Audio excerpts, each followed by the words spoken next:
What happens when one of Hollywood's most respected actors walks into what should be a routine morning show interview, only to find himself facing off against a host who seems determined to make him look bad on live television? What you're about to hear is the explosive exchange that had viewers picking sides and left everyone asking the same question. Who was really out of line here? Before we dive into this incredible story, make sure to hit that subscribe button and drop a comment below telling me which side you think was right, because this one is going to divide people. Trust me, you're going to want to see how this plays out. It was supposed to be just another promotional appearance. Samuel L. Jackson had a new film coming out, and his publicist had scheduled the usual rounds of morning show interviews. Good Morning America was first on the list, and Jackson arrived at the studio that morning in his typical professional manner, greeting the crew with his characteristic warmth and preparing for what should have been a straightforward conversation about his latest project. But from the moment he sat down across from Michael Strahan, something felt different. There was a tension in the air that Jackson couldn't quite place. Strahan's usual television smile seemed forced, and his handshake lingered just a moment too long, like he was sizing up his guest. "Samuel L. Jackson, welcome back to Good Morning America." Strahan began, his voice carrying that familiar television enthusiasm, but Jackson caught something else underneath it, a slight edge that made him straighten in his chair. "Good to be here, Michael," Jackson replied, settling back and crossing his legs. He'd done thousands of these interviews over the years, and he knew how to read a room. Something was already off. "So let's talk about your new film," Strahan continued, glancing down at his notes. "But first, I think our viewers would be interested to know about some of the comments you made recently about the industry. You've been pretty vocal about certain issues." Jackson's eyebrows raised slightly. This wasn't the direction he'd expected the interview to take. His publicist had specifically outlined the talking points with the producers, all centered around the film, the cast, the director's vision. This felt like a departure from the agreed-upon script. "Well, Michael, I've always been honest about my experiences in this business," Jackson said carefully. "I think it's important to speak truthfully about the challenges we face as performers and as people." "Right, right." Strahan nodded, but his expression suggested he wasn't entirely satisfied with that response. "But some people might say that when you're as successful as you are, when you've had the career you've had, maybe it's time to, focus on the positive instead of always bringing up the negative aspects." The question hung in the air like a challenge. Jackson felt his jaw tighten slightly, but kept his composure. He'd faced tougher crowds than this, and he wasn't about to let a morning show host rattle him. "I'm sorry. Are you suggesting that speaking honestly about important issues is somehow inappropriate?" Jackson's voice remained level, but anyone who knew him could hear the slight shift in tone. "Because I was under the impression that this was supposed to be about my film, not my personal philosophy on social commentary." Strahan leaned forward in his chair, his smile never wavering, but his eyes growing sharper. "Hey, I'm just saying what some people out there are thinking. You've built this reputation as someone who doesn't hold back, but sometimes viewers wonder if maybe you're being a little too, how should I put this, aggressive in your approach to certain topics." "Aggressive." Jackson repeated the words slowly, and anyone watching could see his demeanor changing. The easygoing movie star persona was giving way to something more intense. "That's an interesting choice of words, Michael. Would you use that same word to describe other actors who speak their minds? Or is that a special term you reserve for certain people?" The live studio audience was beginning to sense the tension. What had started as a routine celebrity interview was quickly becoming something else entirely. Strahan, rather than backing down or steering the conversation back to safer territory, seemed to be doubling down on his confrontational approach. "Look, I'm not trying to put words in your mouth or anything," Strahan said, holding up his hands in a gesture that was meant to appear conciliatory, but came across as condescending. "I'm just wondering if you ever think about how your comments might come across to regular people, everyday Americans who just want to be entertained when they go to the movies."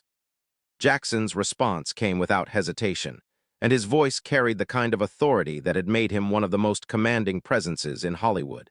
"Michael, let me ask you something. Do you think the people watching this show right now are incapable of handling honest conversations about real issues?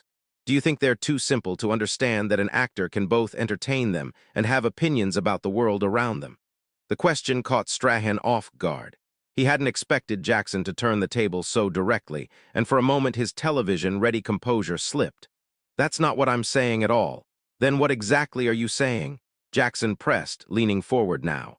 Because from where I'm sitting, it sounds like you're suggesting I should keep my mouth shut about things that matter to me and just smile and wave and talk about how great everything is. Is that the kind of interview you want to conduct here? I just think Strahan began, but Jackson wasn't finished. No, let me finish, Jackson said, his voice rising just slightly but carrying tremendous weight. I've been doing this for over 30 years. I've worked with some of the greatest directors in the business. I've been part of films that have moved people, challenged people, entertained people. And in all that time, I've never once apologized for having opinions or for speaking my mind. So if that makes me aggressive in your book, then I guess we have very different definitions of that word. The studio had grown quiet. The producers behind the cameras were frantically trying to figure out how to handle what was quickly becoming a live television disaster. But neither Jackson nor Strahan seemed willing to back down. Look, Sam, Strahan said, and the casual use of the shortened name was clearly intended to diminish Jackson's stature. I respect your career. I really do. But sometimes I think you forget that not everyone sees the world the way you do. Sometimes people just want to hear about the movie without all the extra commentary. Jackson's eyes narrowed. Sam, we're on Sam terms now. That's interesting. And let me get this straight. You think people are too fragile to handle a conversation that goes beyond surface-level promotion. You think your viewers are that shallow? I think my viewers appreciate honesty. Strahan shot back. And honestly, sometimes it feels like you're more interested in making points than in connecting with people. Making points? Jackson's voice carried a dangerous quiet. Now, Michael, every film I make, every role I take, every interview I give is about connecting with people. The difference is I don't treat people like they're children who can't handle complex thoughts. I give them credit for being intelligent human beings who can appreciate both entertainment and substance. The tension in the studio was now palpable. What had started as a celebrity interview had devolved into a philosophical battleground, with Jackson defending his right to be more than just a promotional tool, and Strahan seemingly determined to put him in his place. The audience could sense that something significant was happening, but they had no idea how much worse it was about to get. Strahan, sensing he was losing control of the interview, decided to take a different approach. Instead of backing down, he leaned into the conflict, apparently believing he could somehow regain the upper hand by becoming even more confrontational. "You know what, Samuel?" Strahan said, emphasizing the full name now in an obvious attempt to sound more respectful after being called out. "I've been doing television for a long time, too, and I've interviewed a lot of celebrities. Most of them understand that there's a time and place for everything. When you come on a morning show, people are having their coffee, getting ready for work. They want something light, something positive." Jackson's response was swift and cutting. "So now you're the authority on what people want. You've decided that the viewers of this show are incapable of engaging with anything more substantial than fluff pieces and weather reports." "That's not what I said." "That's exactly what you said," Jackson fired back. "You just told me that people having their morning coffee can't handle a real conversation. You've essentially called your own audience shallow, but somehow I'm the problem for giving them credit for being more intelligent than that." Strahan's jaw tightened visibly. "Look, I know you think you're making some kind of profound point here, but this is Good Morning America, not a philosophy class. People tune in for entertainment and information, not to be lectured." "Lectured?" Jackson's voice rose slightly, and the studio audience shifted uncomfortably in their seats. "Michael, having an opinion and expressing it thoughtfully isn't lecturing. It's called being a human being. But apparently in your world, celebrities are supposed to be nothing more than trained seals, clapping and barking on command when you want them to promote something. That's ridiculous, and you know it." Strahan shot back, his own voice beginning to rise. "I've had thousands of guests on this show, and most of them managed to have a conversation without turning everything into some kind of political statement or social commentary." Jackson leaned back in his chair, and anyone who knew his films could recognize the look that was crossing his face. It was the same expression he wore right before delivering some of his most memorable lines. That moment of calm before the storm. Political statement. "Michael, when did talking about treating people with respect become political? When did suggesting that audiences are intelligent become controversial? You're the one who turned this interview in this direction. I came here to talk about my film, remember? And we can still do that," Strahan said, but his tone suggested he had no intention of letting this go. "But first, I think we should address the elephant in the room. A lot of people feel like you've become too comfortable using your platform to push your personal agenda. My personal agenda, Jackson repeated, and his voice carried that unmistakable edge that had made him famous for playing characters who didn't back down from anyone. And what agenda would that be exactly? Strahan seemed to realize he'd stepped into dangerous territory, but instead of retreating, he pushed forward. I mean, you're constantly talking about inequality, about how the industry treats certain people differently, about social issues that some people think should be kept separate from entertainment. Some people think that, do they? Jackson's voice was getting quieter, which anyone familiar with his work knew was not a good sign. Michael, let me ask you something. When you wake up in the morning, do you get to choose whether or not you're black? The question hung in the air like a bomb waiting to explode. The studio audience went completely silent, and even the camera operators seemed to freeze. That's not what this is about, Strahan said quickly, but Jackson wasn't finished. No, answer the question. Do you get to wake up and decide whether or not your race is going to factor into how people treat you that day? Because I sure don't. So, when you tell me to keep my personal agenda separate from my work, what you're really saying is that my experience as a black man in America should be something I hide when I'm promoting a movie. Strahan looked genuinely flustered now. Samuel, you're putting words in my mouth that I never said. Am I? Because it sounds to me like you think there are certain topics I should avoid discussing, certain aspects of my life and experience that make you uncomfortable.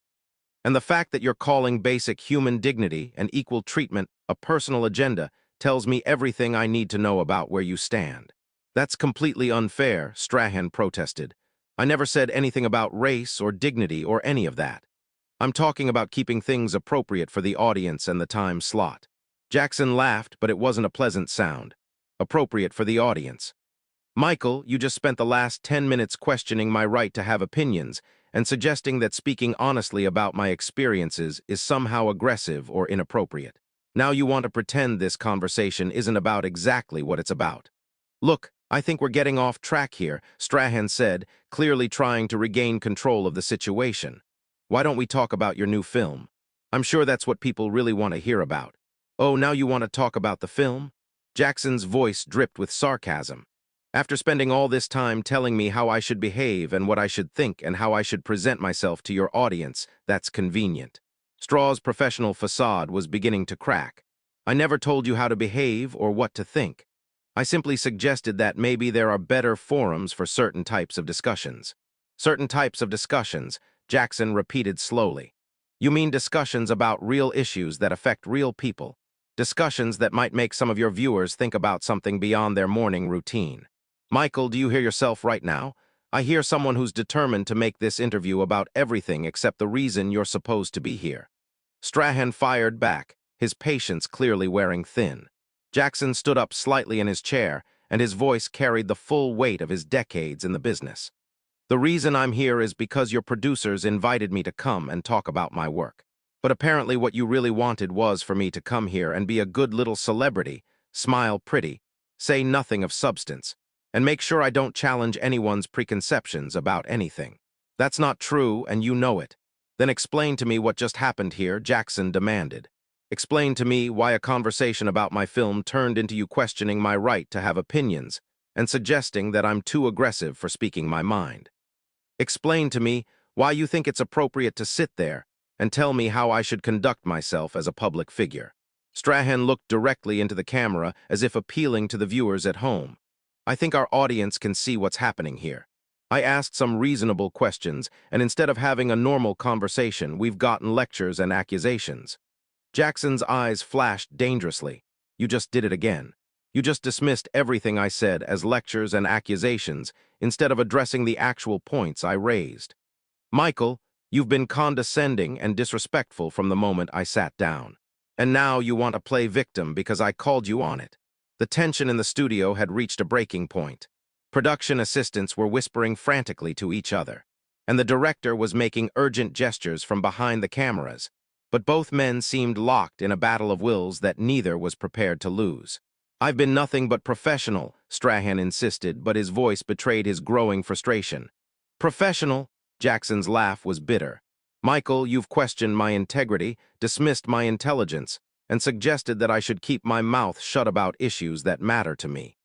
If that's your definition of professional, then we have very different standards. What happened next would go down as one of the most shocking moments in morning television history. Strahan, apparently believing he could somehow salvage the situation by doubling down on his position, made a decision that would prove to be a massive miscalculation. "You know what, Samuel?"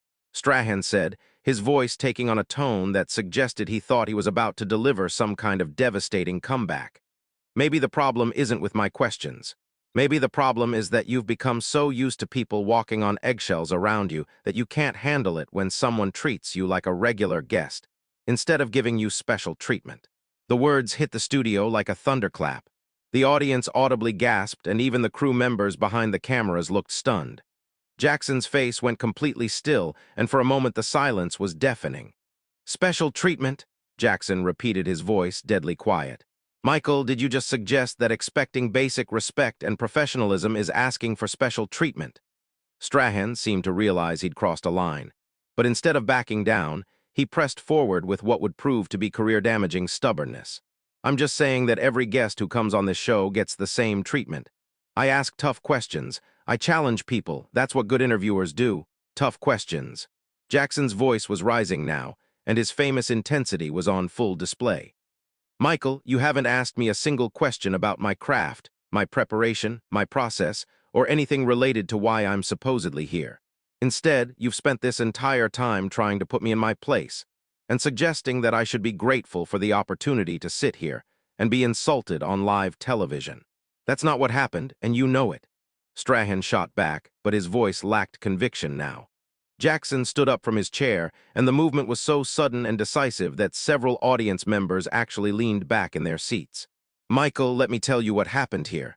You decided before I even sat down that you were going to try to embarrass me on your show.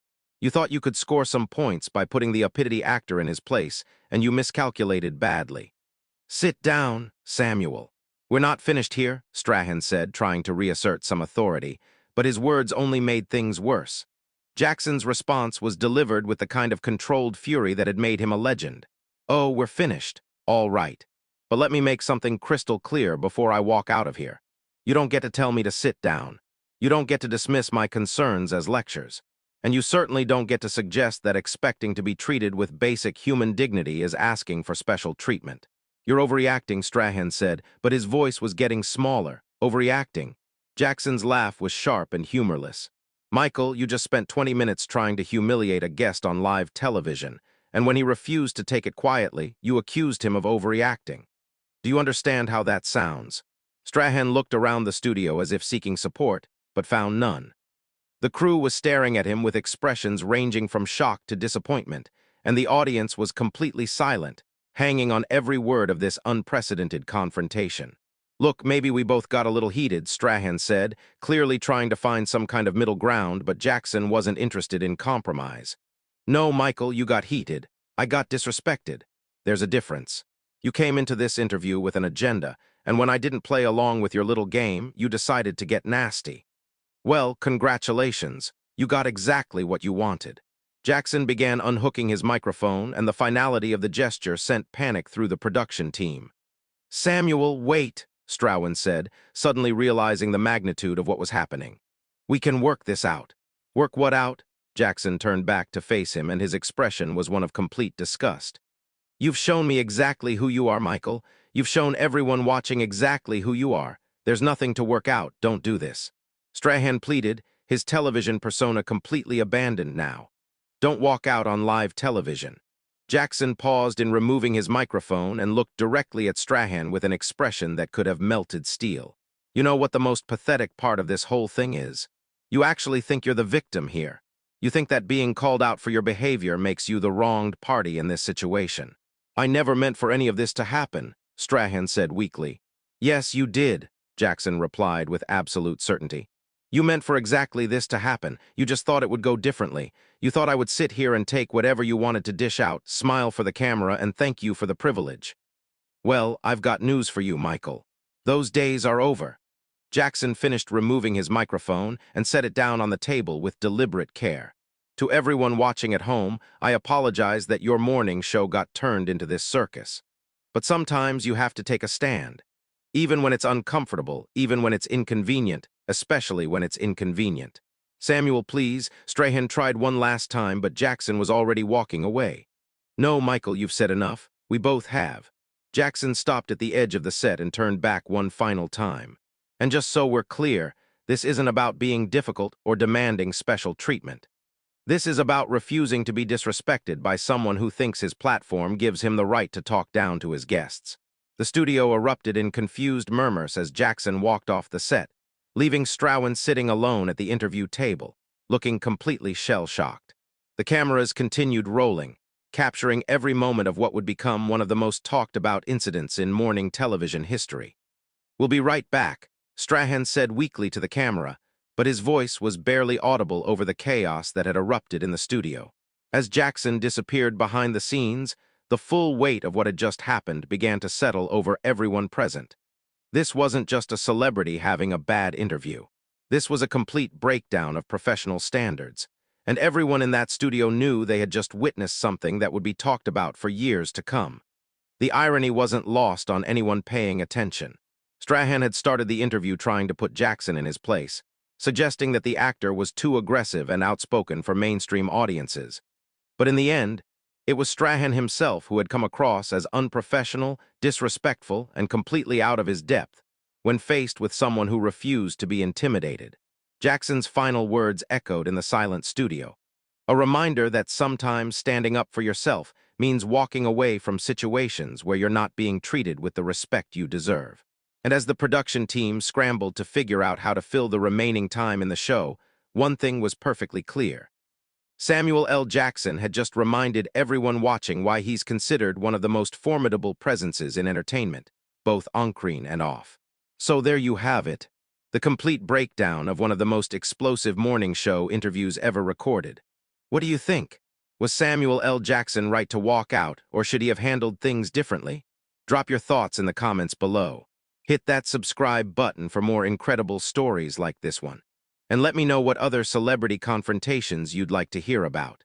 Because if this taught us anything, it's that sometimes the most revealing moments happen when the cameras are rolling and nobody's following the script.